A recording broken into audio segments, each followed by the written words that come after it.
What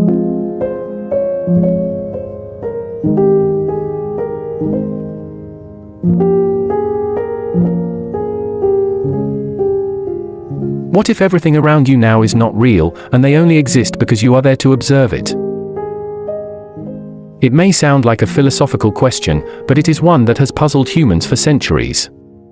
Now, what exactly do you mean by reality?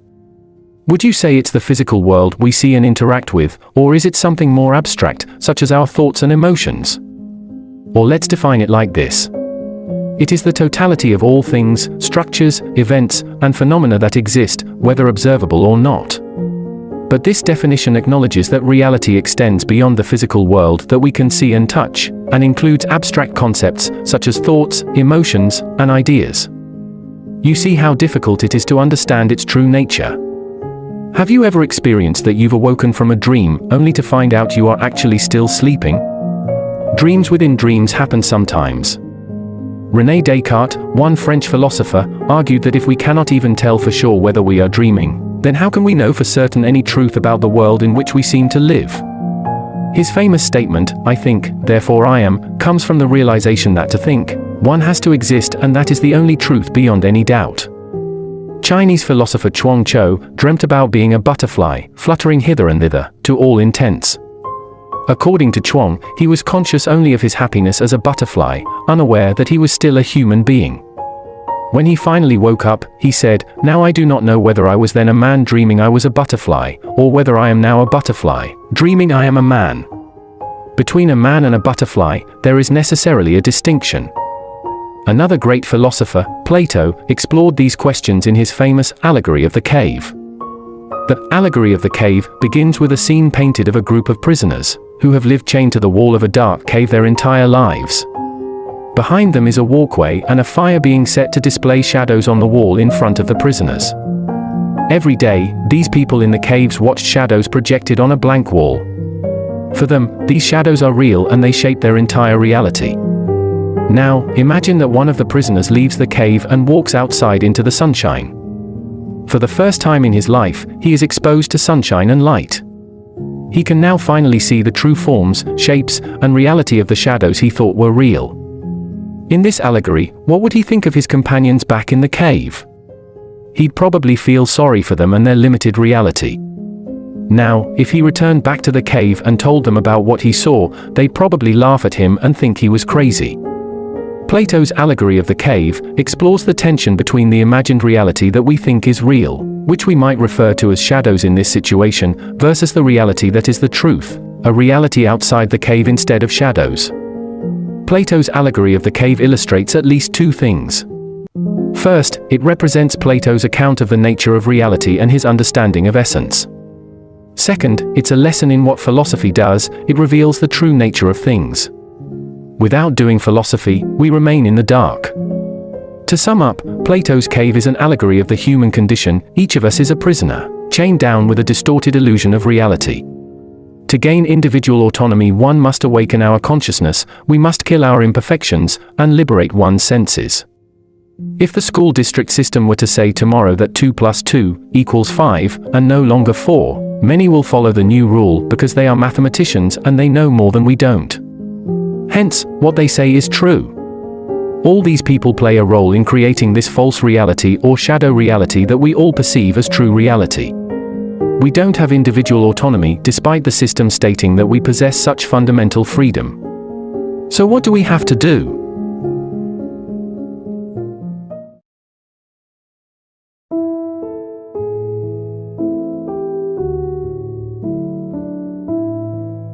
Your reality is a perception, or as the Hindus like to call it, the Maya. Your 5 senses only allow you to perceive a mere figment of reality. The 3-dimensional nature of our world limits our worldview with its duality paradigm, prevailing in all aspects of our experiences on Earth. Think about it, there are no absolute truths in this world, there are only different lenses of perception. The stars you see in the sky are in reality glimpses of your past. The colors you perceive as red, yellow, blue, and so on, are only reflections of different wavelengths of light. The average human body contains around 7 octillion atoms, and they all seemingly know exactly what to do in order to successfully perform their function. Hidden webs of information must, therefore, be guiding the atoms and molecules in their biochemical reactions, while at the same time obeying the laws of quantum physics. All this occurs within the subsystems of the cellular machinery. Consciousness might be universal, in the sense that every system might have some degree of consciousness. This view is sometimes called panpsychism. Every system is conscious, not just humans, dogs, or other animals, but even microbes. Even a photon can have some degree of consciousness. The idea is not that photons are intelligent or thinking, but maybe photons might have some element of raw, subjective feeling, some primitive precursor to consciousness. This may sound a bit kooky to you. I mean, why would anyone think such a crazy thing? The motivation comes from the idea that perhaps the most simple and powerful way to find fundamental laws connecting consciousness to physical processing is to link consciousness to information. Wherever there's information processing, there's consciousness. Where there is complex information processing, like in a human, there's complex consciousness. And where there is simple information processing, there's simple consciousness. Long before quantum physics had been developed, in the early 19th century, Arthur Schopenhauer developed his philosophy of will, which he published in a ponderous tome called The World as Will and Representation. Schopenhauer's main thesis is that the world can be divided into two pieces, will and representation. Simple enough. But for him, these had very specific meanings. Representation is how the world appears to us. That could be either the color of a flower or the spin of an electron. Will is the underlying essence of things. Schopenhauer's ideas suggest that the underlying reality of the universe is not one of essential determinism, but of will. And that would determine how reality is represented to us, even objective measurements like the position or momentum of a quantum particle. One interpretation of quantum physics is that this is exactly true. In quantum physics, we have the mysterious phenomenon of entanglement. In entanglement, two particles are correlated with one another, such that when you measure one it affects the other. At the most fundamental level of our existence, reality is far from being objective.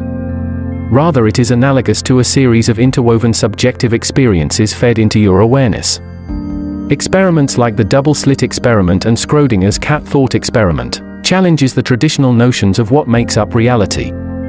The laws of quantum physics are different from the laws of the physical universe. To understand how consciousness creates reality, you have to know how particles behave at the most fundamental level of our being.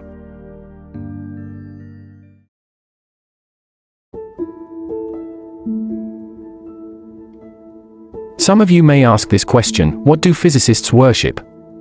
A single theory or equation that can describe every single behavior and movement of large stellar galaxies to small and strange quantum substances, a single theory that can unify all the physical laws in our universe, a theory of everything. Over the last century, we've ripped atoms apart, eventually finding electrons and quarks, the fundamental building blocks of stuff. But are they really fundamental? Have we truly reached the bottom? Physicists like to reduce the description of the mechanics of our reality down to the simplest possible form. They expect this simplest form to have minimal parameters or moving parts. This is where the idea of string theory comes from. Some physicists believe that reality is made up of infinitesimal vibrating strings, smaller than atoms or electrons. The vibrational state of these strings is what determines the properties of the elementary particles that we observe. For example, a string vibrating at a certain frequency with a certain amount of energy gives rise to a particle called an electron. And they vibrate at countless billions of times per second in 10 dimensions of space. But why would physicists think this is the way the universe operates? To understand why, we need to step back more than 100 years. At the end of the 1800s, scientists thought they understood gravity, electricity, magnetism, heat, and gases. In 1900, Lord Kelvin apparently retorted that there is nothing new to be discovered in physics. But soon after the dawn of the 20th century, this situation began to fall apart. Einstein rewrote the very notions of space and time with his special and general theories of relativity, whilst Planck, Bohr, and Heisenberg revealed that the world of the very small obeyed the apparently nonsensical rules of quantum mechanics. By the mid-1900s, our view of the universe had been utterly revolutionized.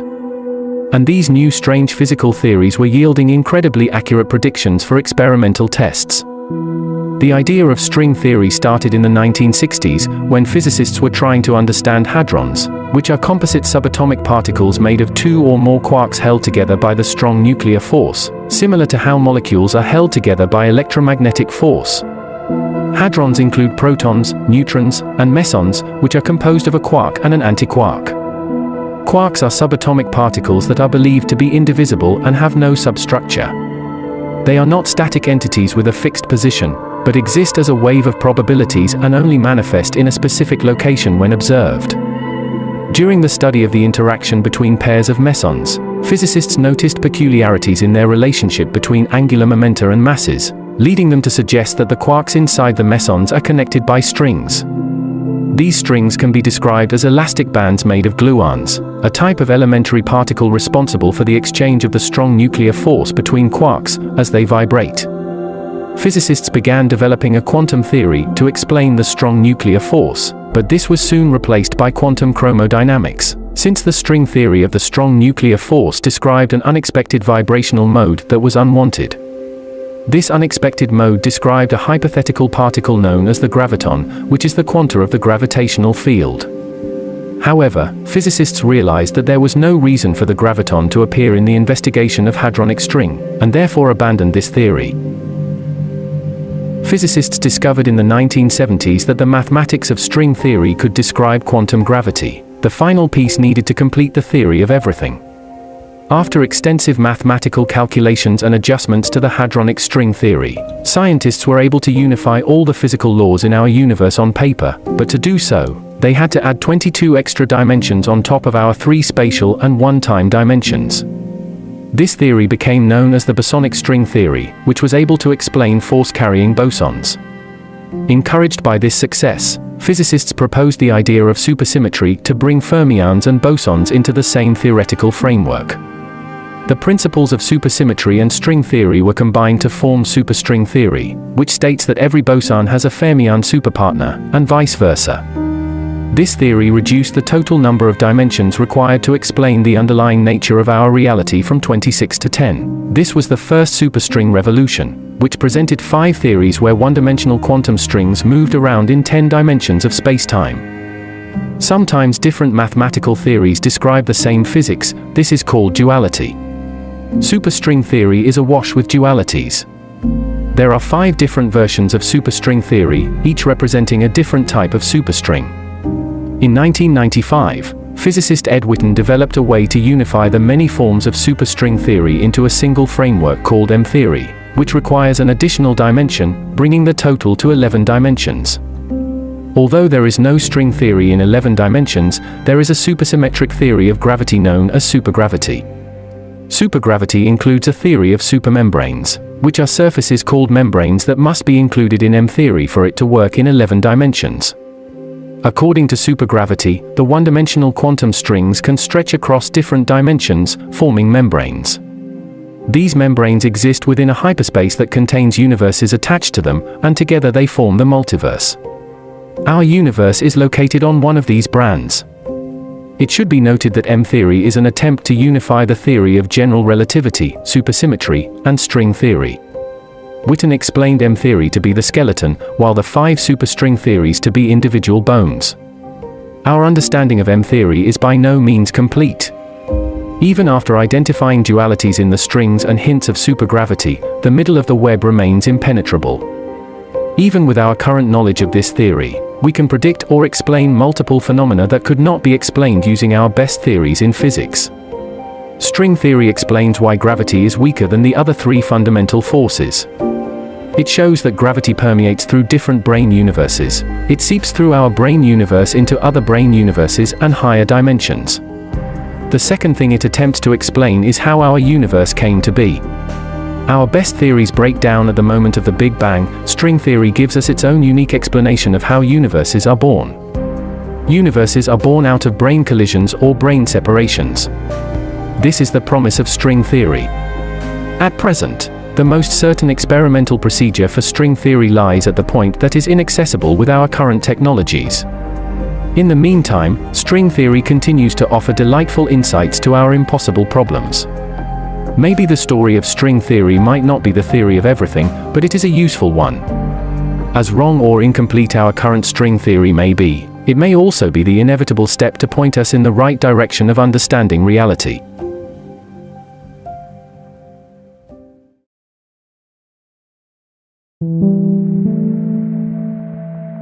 In ancient India, there was a philosopher named Shankara who told the story about an elephant and a group of blind men. A group of blind men heard that a strange animal, called an elephant, had been brought to the town, but none of them were aware of its shape and form. Out of curiosity, they said, "We must inspect and know it by touch, of which we are capable." So, they sought it out, and when they found it they groped about it. The first person, whose hand landed on the trunk, said, "This being is like a thick snake." For another one whose hand reached its ear, it seemed like a kind of fan. As for another person, whose hand was upon its leg, said, "The elephant is a pillar like a tree trunk." The blind man who placed his hand upon its side, said that the elephant is a wall. Another who felt its tail, described it as a rope. The last felt its tusk, stating the elephant is that which is hard, smooth and like a spear. The parable has been used to illustrate a range of truths and fallacies. Broadly, the parable implies that one subjective experience can be true, but that such experience is inherently limited by its failure to account for other truths or a totality of truth. Shankara used this story to illustrate the idea that reality is not always what it seems. We may all be looking at the same thing, but our perceptions and experiences are unique to us. This means that our understanding of reality can be limited by our own perspectives and biases. According to Shankara, the only way to truly understand reality is to look beyond our own limited experiences and try to see the bigger picture. By doing so, we can gain a greater understanding of the world around us and find the truth that lies beyond our own subjective experiences. Have you ever seen The Matrix? Chances are that you have. It's a rather popular film. One of the most memorable moments in the film is when Neo is presented with the choice between the red pill and the blue pill. If he chooses the red pill, he will learn the truth about reality, no matter how difficult or painful it may be. If he chooses the blue pill, he will remain blissfully ignorant of the true nature of his existence. Neo chooses the red pill and learns that he has been living in a simulation all along. However, the concept of true reality is called into question when we consider that the red pill doesn't simply grant knowledge of reality, but rather blurs the lines between what is real and what is not. This begs the question, is Neo's present experience after taking the red pill actually real? Or could he still be inside a simulation, within another layer of reality? As we delve deeper into this idea, it becomes apparent that knowing what reality truly is may be an impossibility. The Matrix only serves to prove that we may never be able to distinguish what is real and what is not. It's conceivable that we could be caught in an infinite cycle of simulations within simulations, each layer more complex than the last, without ever reaching any true reality. Just a simulation within a simulation within a simulation within a simulation. The idea that our universe may be nothing more than a computer-generated simulation has been a topic of philosophical debate for centuries. With the increasing power and sophistication of computing technology, it's not hard to imagine a scenario in which we have enough computational resources to simulate every single particle in the universe over the course of its history. If computing power increased to great enough levels, we could, in principle, simulate every particle in the entire universe over the course of its history. If the computer we created was a quantum computer, capable of keeping every single particle in an indeterminate quantum state, it might be able to incorporate this fundamental quantum uncertainty everything seems to possess. Maybe the simulation we live in just began seconds ago and we only think it's been 13.9 billion years, because that information was artificially included upon its creation. Maybe the universe is much smaller than we think, and all the distant galaxies, stars, and planets that we see are nothing more than simplistic representations, created by the simulation to give the illusion of a vast and expansive universe. In this scenario, the simulation would only add detail and complexity when it's needed, rather than having it be a constant and absolute property of our reality. Or maybe nothing physically exists until we are there to observe its existence. And the craziest part of it all is, maybe discovering that this is all a simulation is part of the simulation. Nick Bostrom, a Swedish philosopher, proposed in 2003 in his paper, "Are you living in a simulation?" That in the future, a technologically advanced civilization may be capable of creating simulations of their ancestors.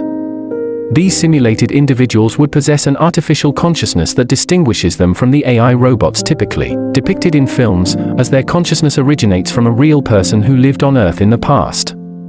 Today, nearly 2 decades later, this concept seems increasingly plausible, especially given the current pace of progress in the field of AI. This arises a very interesting question.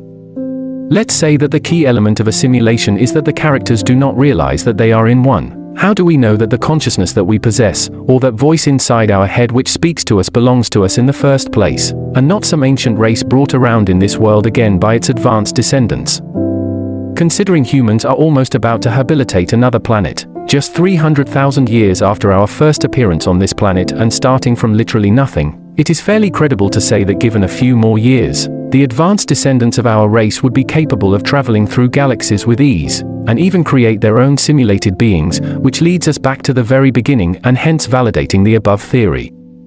The sole purpose of chasing this possibility and understanding the purpose of our existence is to try and understand what kind of a game we are part of to improve our chance of thriving and surviving.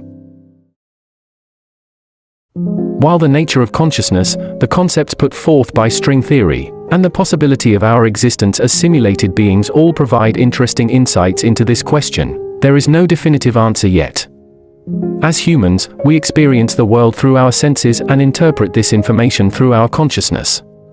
However, it is still unclear whether our perception of reality is a true representation of what actually exists, or simply a construct of our minds. The implications of this question are far-reaching, as they challenge our fundamental understanding of ourselves and the universe around us. It prompts us to ask questions about the nature of existence, our purpose in life, and our place in the grand scheme of things. In the end, it is up to each individual to grapple with this question and come to their own conclusions. Whether we are living in a simulated reality, a multiverse, or the only reality that exists, one thing is certain. The pursuit of knowledge and understanding of the universe around us will continue to push the boundaries of what we consider to be reality. In one of my previous videos about this topic, I talked more about how important it is to understand that we're not seeing reality. Instead, we're seeing a story that's being created for us by our broken brains. You can watch it by clicking the video up on your screen. Thanks for watching, and subscribe for more videos.